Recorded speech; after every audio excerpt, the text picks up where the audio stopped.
Success, it is a moving target these days, right? Totally. They've got all these sources on Gen Z entrepreneurs hitting it big. Right. But the interesting part is, what can their journeys teach us? Exactly. Not just if we're Gen Z, Yeah. no matter our age or our field. Totally. It's so easy to get caught up in the hype though, right? Absolutely. You see these young YouTubers and you're like, oh, they just got lucky. But we're going deeper than that. Way deeper. We're going to dive into the nitty-gritty, Huh. the almost failures, the moments when they doubted themselves.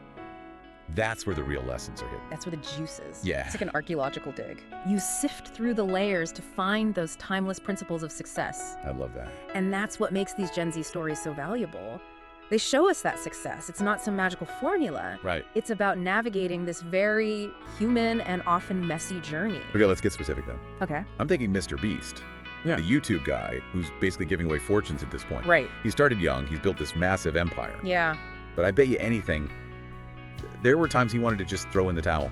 absolutely. He really flips the script on that young prodigy myth, Oh, yeah. Mr. Beast's story. It's all about defying those expectations, putting in the work even when the results aren't there. Yeah, he started his channel at 13. Yeah. But it took years of relentless effort to reach the level of success he has now. Years. And that's got to resonate with everyone, right? Totally. I mean, I remember when I first started out, I spent months writing articles that I'm pretty sure only my mom read. Huh? But you keep at it, you keep learning, you keep refining your craft. It's that grit. That's often what separates those who hit their goals Yeah. and those who don't. Yeah. What's really interesting is he turned those early struggles into opportunities. Yeah. He wasn't afraid to experiment, to fail, to adapt based on what he learned from those setbacks. One of the things that really jumps out at me from these sources is like the clarity of his vision. Oh, yeah. He didn't just want to be YouTube famous. Right. There was a deeper goal there to Absolutely. use his platform to give back, Yeah. create content that had a real impact on people's lives. Powerful lesson right there. Yeah. Having that North Star, Yes. that sense of purpose, it's crucial Right for on. anyone, not just aspiring YouTubers. right. I would even argue that a clear vision makes you more resilient, Yeah. especially when you face those obstacles and setbacks. It's like you have this internal compass that keeps you on track even when things get rough. Totally. So to all of our listeners out there, Yeah. how clearly defined is your vision? And don't worry if it's not perfectly crystallized yet. It's a journey. It is a journey. It's all about discovery. Right. But even with a clear vision, Yeah, you need action, right? you gotta do it. Mr. Beast's success. It wasn't just about a good idea. Nope. It was about executing that vision with relentless dedication. He's a master of execution for sure. He's constantly experimenting with new formats. Yeah. Analyzing his audience data. Right. Refining his content based on what's working and what's not. He's not afraid to take risks, though. No. And that's crucial in any field. In a field. Okay, but let's be real for a sec. Hmm.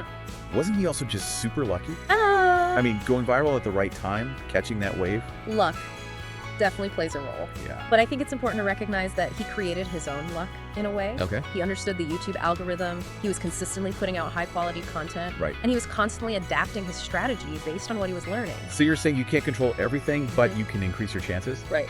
For sure. By being prepared, adaptable, and yeah, a little bit lucky. A little bit lucky. Yeah. And that adaptability, that's something we can all learn from. Right, yeah, for sure. Whether you're running a YouTube channel or navigating the corporate world, Right. think about it. How many times have you seen someone get stuck in their ways? Oh, too many. Clinging to old methods even when they're not working? It's like they're afraid to evolve, Yeah. to step outside their comfort zone. But the world's changing faster than ever. It is. And if you're not adapting, you're falling behind. Yeah, it's almost like a survival instinct at this point. It is. You got to be able to pivot, adjust your strategy, Yeah. embrace new ideas if you want to thrive. I mean, our sources highlight some pretty epic examples of businesses that failed to adapt Right. and ultimately paid the price. Big time. Remember Blockbuster? Oh, yeah. Completely missed the boat on streaming, Mm-hmm. ended up filing for bankruptcy, or Kodak. Yeah. Basically ignored the rise of digital photography, Sad. watched their empire crumble. It's a classic case of what psychologists call cognitive bias. Oh, well. We tend to cling to our existing beliefs and assumptions, Right. even when there's evidence that contradicts them. Yeah. That can be deadly in a fast-changing environment. So how do we break free from those mental traps? Right. How do we become more like Mr. Beast, constantly evolving and pushing the boundaries? Well, I think it starts with a willingness to challenge your own assumptions. Okay. Ask yourself those tough questions. Seek out diverse perspectives. Right. And surround yourself with people who aren't afraid to disagree with you. It's like that saying, if everyone's thinking alike, then somebody isn't thinking. Exactly. You need that friction, that intellectual sparring Yeah. to really push your thinking and stay ahead of the curve. You know, another thing that struck me about Mr. Beast's story is how he managed to scale his operation so quickly without burning out.